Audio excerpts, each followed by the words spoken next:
ನಮಸ್ಕಾರ ಸ್ನೇಹಿತರೆ, ಹೇಗಿದ್ರೆ ಎಲ್ಲರೂ ಚೆನ್ನಾಗಿದ್ರೆ ಅಂದ್ಕೊಂಡಿದ್ದೀನಿ ಸ್ನೇಹಿತರೆ. ಎಲ್ರಿಗೂ ಮೀಡಿಯಾ ಅಪ್ಡೇಟ್ಗೆ ಸುಸ್ವಾಗತ ಸ್ನೇಹಿತರೆ.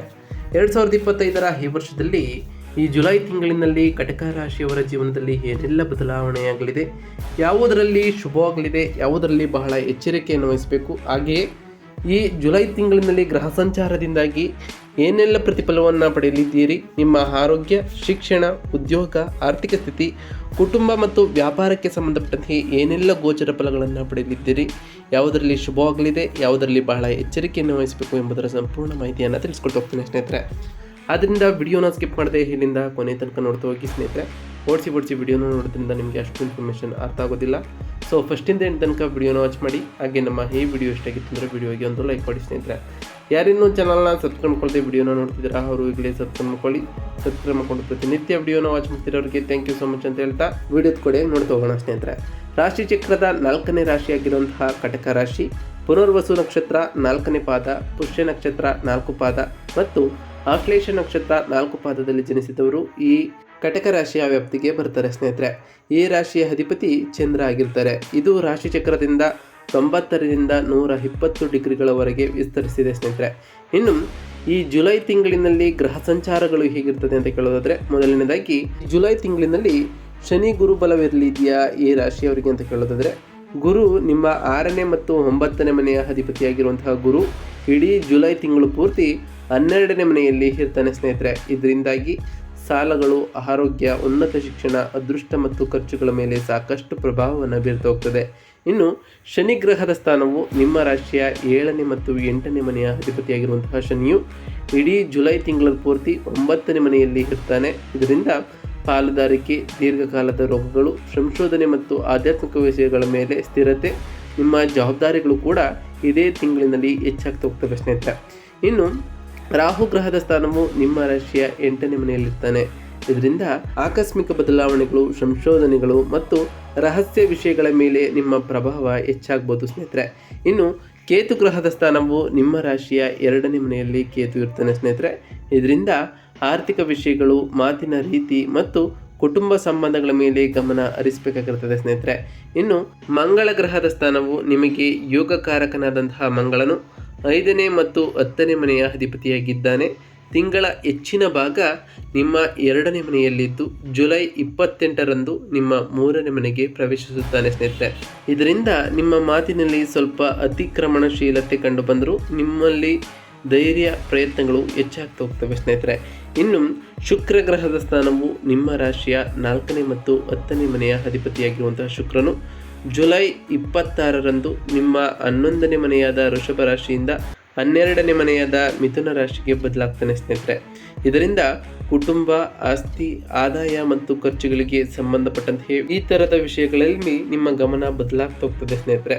ಇನ್ನು ಬುಧ ಗ್ರಹದ ಸ್ಥಾನವು ನಿಮ್ಮ ರಾಶಿಯ 3ನೇ ಮತ್ತು 12ನೇ ಮನೆಯ ಅಧಿಪತಿಯಾಗಿರುವಂತಹ ಬುಧನು ಇಡೀ ಜುಲೈ ತಿಂಗಳ ಪೂರ್ತಿ ನಿಮ್ಮ 1ನೇ ಮನೆಯಲ್ಲಿ ಇರ್ತಾನೆ. ಇದರಿಂದ ನಿಮ್ಮ ಸಂವಹನದ ಕೌಶಲ್ಯಗಳು, ಸಣ್ಣ ಪ್ರಯಾಣಗಳು, ಖರ್ಚುಗಳು ಮತ್ತು ವ್ಯಕ್ತಿತ್ವದ ಮೇಲೆ ಪ್ರಭಾವವನ್ನು ಬೀರ್ತಾ ಹೋಗ್ತದೆ ಸ್ನೇಹಿತರೆ. ಇನ್ನು ಸೂರ್ಯ ಗ್ರಹದ ಸ್ಥಾನವು ನಿಮ್ಮ ರಾಶಿಯ 2ನೇ ಮನೆಯ ಅಧಿಪತಿಯಾಗಿರುವಂತಹ ಸೂರ್ಯನು ಜುಲೈ 16ರಂದು ನಿಮ್ಮ 12ನೇ ಮನೆಯಾದ ಮಿಥುನ ರಾಶಿಯಿಂದ 1ನೇ ಮನೆಯಾದ ಕಟಕ ರಾಶಿಗೆ ಪ್ರವೇಶವನ್ನು ಮಾಡ್ತಾ ಹೋಗ್ತಾನೆ ಸ್ನೇಹಿತರೆ. ಇದರಿಂದ ನಿಮ್ಮ ವ್ಯಕ್ತಿತ್ವ, ಆರೋಗ್ಯ, ಆರ್ಥಿಕ ವಿಷಯಗಳು ಮತ್ತು ಮಾತಿನ ಮೇಲೆ ಗಮನ ಇನ್ನಷ್ಟು ಹೆಚ್ಚಾಗ್ತಾ ಹೋಗ್ತದೆ ಸ್ನೇಹಿತರೆ. ಇನ್ನು ಒಟ್ಟಾರೆಯಾಗಿ ಈ ಜುಲೈ ತಿಂಗಳು ಈ ಕಟಕ ರಾಶಿಗೆ ಹೇಗಿರಲಿದೆ ಅಂತ ಕೇಳೋದಾದರೆ, ಜುಲೈ 2025 ಈ ತಿಂಗಳು ತಾಳ್ಮೆ ಮತ್ತು ಜಾಗರೂಕತೆಯಿಂದ ಇರಬೇಕಾದಂತಹ ಸಮಯವಾಗಿರ್ತದೆ ಸ್ನೇಹಿತರೆ. ಗ್ರಹಗಳ ಸ್ಥಾನಗಳ ರೀತ್ಯ ವಿಶೇಷವಾಗಿ ಆರೋಗ್ಯ ಮತ್ತು ಆರ್ಥಿಕ ವಿಷಯಗಳಲ್ಲಿ ನೀವು ಕೆಲವು ಸವಾಲುಗಳನ್ನು ಎದುರಿಸ್ಬೋದು. ನಿಮ್ಮ 8ನೇ ಮನೆಯಲ್ಲಿ ರಾಹು, 2ನೇ ಮನೆಯಲ್ಲಿ ಕೇತು ಇರೋದರಿಂದ, 12ನೇ ಮನೆಯಲ್ಲಿ ಗುರು ಸಂಚರಿಸೋದ್ರಿಂದ ಜೀವನದ ಹಲವಾರು ಪ್ರಮುಖ ಕ್ಷೇತ್ರಗಳಲ್ಲಿ ಆಕಸ್ಮಿಕ ಬದಲಾವಣೆಗಳು ಎದುರಾಗುವಂತಹ ಸಾಧ್ಯತೆಗಳು ಕೂಡ ಇದೇ ತಿಂಗಳಿನಲ್ಲಿ ನೀವು ಕಾಣಲಿಕ್ಕೆ ಹೋಗ್ತೀರಿ ಸ್ನೇಹಿತರೆ. ಇನ್ನು ಕೆಲವು ಅನುಕೂಲಕರವಾದ ಗ್ರಹ ಸಂಚಾರಗಳು ನಿಮಗೆ ಉಪಶಮನವನ್ನು ನೀಡ್ತಾ ಹೋಗ್ತವೆ ಸ್ನೇಹಿತರೆ. ಇನ್ನು ಉದ್ಯೋಗ ಮತ್ತು ವೃತ್ತಿ ಜೀವನ ಈ ತಿಂಗಳಿನಲ್ಲಿ ಹೇಗಿರ್ತದೆ ಅಂತ ಕೇಳೋದಾದರೆ, ಈ ತಿಂಗಳು ಸ್ವಲ್ಪ ಕಠಿಣವಾಗಿರ್ಬೋದು ಸ್ನೇಹಿತರೆ. ನಿಮ್ಮ ಭಾಗ್ಯಾಧಿಪತಿಯಾದಂತಹ ಗುರುವು 12ನೇ ಮನೆಯ ಸ್ಥಾನದಲ್ಲಿರೋದ್ರಿಂದ ನೀವು ಮಾಡುವ ಕಠಿಣ ಪರಿಶ್ರಮಕ್ಕೆ ತಕ್ಕಂತಹ ಮನ್ನಣೆ ಸಿಗುತ್ತಿಲ್ಲವೆಂಬ ತೃಪ್ತಿ ಉಂಟಾಗ್ಬೋದು. ಕೆಲಸಗಳಲ್ಲಿ ವಿಳಂಬ, ಅಡೆತಡೆಗಳು ಎದುರಾಗುವಂತಹ ಸಾಧ್ಯತೆ ಇದೆ. ಮೇಲಾಧಿಕಾರಿಗಳೊಂದಿಗೆ ತಪ್ಪು ತಿಳುವಳಿಕೆಗಳು ಬರದಂತೆ ನೋಡಿಕೊಳ್ಬೇಕಾಗಿರುತ್ತದೆ ಸ್ನೇಹಿತರೆ. ಜುಲೈ 16 ನಂತರ ಸೂರ್ಯನು ನಿಮ್ಮ ರಾಶಿಗೆ ಬರುವುದರಿಂದ ನಿಮ್ಮಲ್ಲಿ ಆತ್ಮವಿಶ್ವಾಸ ಹೆಚ್ಚಾದರೂ ಅಹಂ ಕೂಡ ಹೆಚ್ಚಾಗುವಂತಹ ಸಾಧ್ಯತೆ ಇದೆ. ಇದು ಸಂಬಂಧಗಳನ್ನು ಹಾಳು ಮಾಡ್ಬೋದು. ಈ ತಿಂಗಳು ವಿವಾದಗಳಿಂದ ದೂರವಿದ್ದು ತಾಳ್ಮೆಯಿಂದ ನಿಮ್ಮ ಕೆಲಸವನ್ನು ಮಾಡಿಕೊಂಡು ಹೋಗುವುದು ಬಹಳ ಉತ್ತಮವಾಗಿರ್ತದೆ ಸ್ನೇಹಿತರೆ. ಇನ್ನು ಆರ್ಥಿಕ ವಿಷಯಕ್ಕೆ ಸಂಬಂಧಪಟ್ಟಂತೆ ಈ ತಿಂಗಳು ಸ್ವಲ್ಪ ಗೊಂದಲಮಯವಾದಂತಹ ತಿಂಗಳು ನಿಮಗೆ ಆಗಿರ್ತದೆ. ನಿಮ್ಮ 2ನೇ ಸ್ಥಾನದಲ್ಲಿ ಕೇತು ಇರೋದರಿಂದಾಗಿ ಹಣವನ್ನು ಕೂಡಿಡುವುದು ಕಷ್ಟವಾಗ್ಬೋದು. 8ನೇ ಮನೆಯಲ್ಲಿರುವಂತಹ ರಾಹು ಆಕಸ್ಮಿಕವಾಗಿ ಭಾರಿ ಖರ್ಚುಗಳನ್ನು ತರಬಹುದು. ಆರೋಗ್ಯ ಸಮಸ್ಯೆಗಳು ಅಥವಾ ಇತರ ನಿರೀಕ್ಷಿತ ಕಾರಣಗಳಿಂದ ಸಾಲ ಮಾಡಬೇಕಾದಂತಹ ಪರಿಸ್ಥಿತಿಯು ಬರಬಹುದು ಸ್ನೇಹಿತರೆ. ಜುಲೈ 26ರವರೆಗೆ ನಿಮ್ಮ ಲಾಭಾಧಿಪತಿಯಾದಂತಹ ಶುಕ್ರನು ಲಾಭ ಸ್ಥಾನದಲ್ಲಿ ಇರೋದರಿಂದ ಆದಾಯ ಬರುತ್ತಲೇ ಇರ್ತದೆ. ಆದರೆ ಬಂದ ಆದಾಯ ಬಂದಾಗಿಯೇ ಖರ್ಚಾಗಿ ಹೋಗ್ಬಿಡ್ತದೆ ಸ್ನೇಹಿತರೆ. ಈ ತಿಂಗಳು ಅಪಾಯಕಾರಿ ಹೂಡಿಕೆಗಳಿಂದ ದೂರವಿರುವುದು ಮತ್ತು ಸಾಲ ನೀಡುವುದಿರುವುದು ಬಹಳ ಮುಖ್ಯವಾಗಿರುತ್ತದೆ ಸ್ನೇಹಿತರೆ. ಇನ್ನು ಕುಟುಂಬ ಮತ್ತು ಸಂಬಂಧಗಳಿಗೆ ಸಂಬಂಧಪಟ್ಟಂತೆಯೇ ಈ ಜೀವನವು ಕೆಲವು ಸವಾಲುಗಳು ಎದುರಾಗುವಂತಹ ಸಾಧ್ಯತೆಗಳು ಈ ತಿಂಗಳಲ್ಲಿ ಕಾಣ್ತಾ ಬರ್ತಾ ಹೋಗ್ತದೆ ಸ್ನೇಹಿತರೆ. ನೀವು ಮಾತುಗಳಿಂದ ಕುಟುಂಬದಲ್ಲಿ ತಪ್ಪು ತಿಳುವಳಿಕೆಗಳು ಉಂಟಾಗ್ಬೋದು. ಅದರಿಂದ ಬಹಳ ಜಾಗರೂಕರಾಗಿ ಇರಬೇಕಾಗಿರುತ್ತದೆ. ಅತ್ತೆ ಮಾವಂದಿರೊಂದಿಗೆ ಸಂಬಂಧಗಳು ಸೂಕ್ಷ್ಮವಾಗಿರ್ತವೆ. ನಿಮ್ಮ 7ನೇ ಮನೆಯ ಅಧಿಪತಿಯಾಗಿರುವಂತಹ ಶನಿಯು 9ನೇ ಮನೆಯಲ್ಲಿ ಇರೋದರಿಂದ ಬೇರೆಯವರೊಂದಿಗೆ ಸಂಬಂಧವು ಸ್ಥಿರವಾಗಿದ್ದರೂ ಅವರ ಆರೋಗ್ಯದ ಮೇಲೆ ಚಿಂತೆಗಳು ಇರ್ತವೆ ಸ್ನೇಹಿತರೆ. ತಿಂಗಳ ಕೊನೆಯಲ್ಲಿ ನಿಮ್ಮ 5ನೇ ಮನೆಯ ಅಧಿಪತಿಯಾದಂತಹ ಮಂಗಳನು ನಿಮ್ಮ 3ನೇ ಮನೆಯಲ್ಲಿ ಪ್ರವೇಶಿಸುವುದರಿಂದ ನೀವು ಮಕ್ಕಳ ವಿಷಯದಲ್ಲಿ ಮುಂದಾಳತ್ವ ವಹಿಸುವಂತಹ ಧೈರ್ಯವನ್ನು ಪಡೆಯುತ್ತೀರಿ. ಇದು ನಿಮಗೆ ಉತ್ತಮವಾದ ಬದಲಾವಣೆಯನ್ನು ತರ್ತಾ ಹೋಗ್ತದೆ ಸ್ನೇಹಿತರೆ. ಇನ್ನು ಆರೋಗ್ಯದ ವಿಷಯಕ್ಕೆ ಸಂಬಂಧಪಟ್ಟಂತೆ ಆರೋಗ್ಯದ ವಿಷಯದಲ್ಲಿ ಈ ತಿಂಗಳು ಹೆಚ್ಚು ಜಾಗರೂಕರಾಗಿ ಇರಬೇಕಾಗುತ್ತದೆ. ಏಕೆಂದರೆ ಕೆಲವು ಗ್ರಹ ಸ್ಥಾನಗಳು ನಿಮಗೆ ಆತಂಕಕ್ಕೆ ಕಾರಣವಾಗ್ಬೋದು. 8ನೇ ಮನೆಯಲ್ಲಿ ರಾಹುವಿನ ಸಂಚಾರದಿಂದ ಆಕಸ್ಮಿಕ ಅನಾರೋಗ್ಯಗಳು, ಅಪಘಾತಗಳು ಅಥವಾ ಶಸ್ತ್ರಚಿಕಿತ್ಸೆಗಳಂತಹ ಸಾಧ್ಯತೆಗಳು ಉಂಟಾಗ್ಬೋದು. 12ನೇ ಮನೆಯಲ್ಲಿ ಗುರು ಇರೋದರಿಂದ ಆಸ್ಪತ್ರೆ ಖರ್ಚುಗಳು ಕೂಡ ಬರ್ಬೋದು ಸ್ನೇಹಿತರೆ. ಜುಲೈ 16ರ ನಂತರ ಸೂರ್ಯನು ರಾಶಿಗೆ ಬರೋದರಿಂದ ಬಿಸಿ, ತಲೆನೋವು ಮತ್ತು ಜೀರ್ಣ ಸಂಬಂಧಿತ ಸಮಸ್ಯೆಗಳು ಉಂಟಾಗ್ಬೋದು. ಪ್ರಯಾಣಗಳಲ್ಲಿ, ಆಹಾರದ ವಿಷಯದಲ್ಲಿ ಮತ್ತು ವಾಹನ ಚಲಿಸುವಾಗ ಅತ್ಯಂತ ಜಾಗರೂಕರಾಗಿ ಇರುವುದು ಬಹಳ ಅವಶ್ಯಕವಾಗಿರುತ್ತದೆ ಸ್ನೇಹಿತರೆ. ಹಾಗೆಯೇ ವ್ಯಾಯಾಮವನ್ನು ಮಾಡೋದ್ರಿಂದ ನಿಮ್ಮ ಮಾನಸಿಕ ಶಕ್ತಿ ಮತ್ತು ದೈಹಿಕ ಶಕ್ತಿಯು ದೃಢವಾಗ್ತಾ ಹೋಗ್ತದೆ ಸ್ನೇಹಿತರೆ. ಇನ್ನು ವ್ಯಾಪಾರಿಗಳಿಗೆ ಸಂಬಂಧಪಟ್ಟಂತೆ ಈ ತಿಂಗಳು ಬೆಳವಣಿಗೆ ನಿಧಾನವಾಗಿರ್ಬೋದು. ಗ್ರಹಸ್ಥಿತಿಗಳು ಪ್ರತಿಕೂಲವಾಗಿರುವುದರಿಂದ ಹೊಸ ಉದ್ಯಮಗಳು ಅಥವಾ ವ್ಯಾಪಾರ ವಿಸ್ತರಣೆ ಬಗ್ಗೆ ಯೋಚಿಸುತ್ತಿರುವವರಿಗೆ ಈ ತಿಂಗಳು ಅದರ ಬಗ್ಗೆ ಯೋಚಿಸದಿರುವುದು ನಿಮಗೆ ಒಳಿತು ಆಗಿರಲಿದೆ ಸ್ನೇಹಿತರೆ.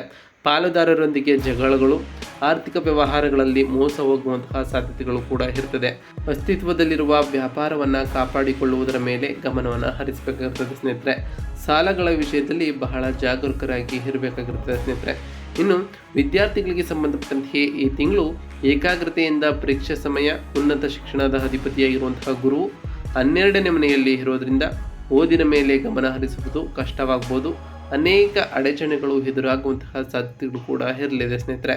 ತಿಂಗಳ ಕೊನೆಯಲ್ಲಿ ನಿಮ್ಮ 5ನೇ ಮನೆಯ ಅಧಿಪತಿಯಾದಂತಹ ಮಂಗಳನು 3ನೇ ಮನೆಗೆ ಪ್ರವೇಶಿಸುವುದರಿಂದ ನಿಮ್ಮಲ್ಲಿ ಶಕ್ತಿ ಮತ್ತು ದೃಢ ಸಂಕಲ್ಪ ಹೆಚ್ಚಾಗಿ ಸವಾಲುಗಳನ್ನು ಎದುರಿಸುವಂತಹ ಧೈರ್ಯವು ಕೂಡ ನಿಮಗೆ ಬರ್ತಾ ಹೋಗ್ತದೆ ಸ್ನೇಹಿತರೆ.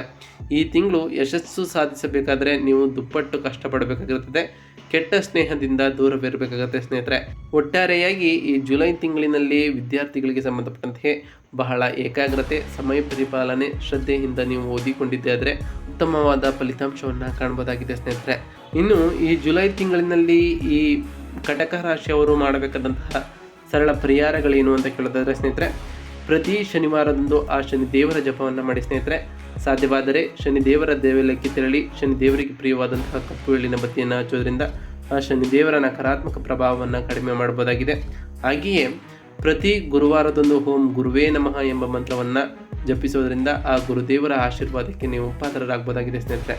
ಹಾಗೆ ಪ್ರತಿ ಶನಿವಾರದಂದು ಬಡವರಿಗೆ ದಾನವನ್ನು ಮಾಡೋದ್ರಿಂದ ನಿಮಗೆ ಸಾಕಷ್ಟು ಲಾಭಗಳು ಉಂಟಾಗ್ತಾ ಹೋಗ್ತದೆ.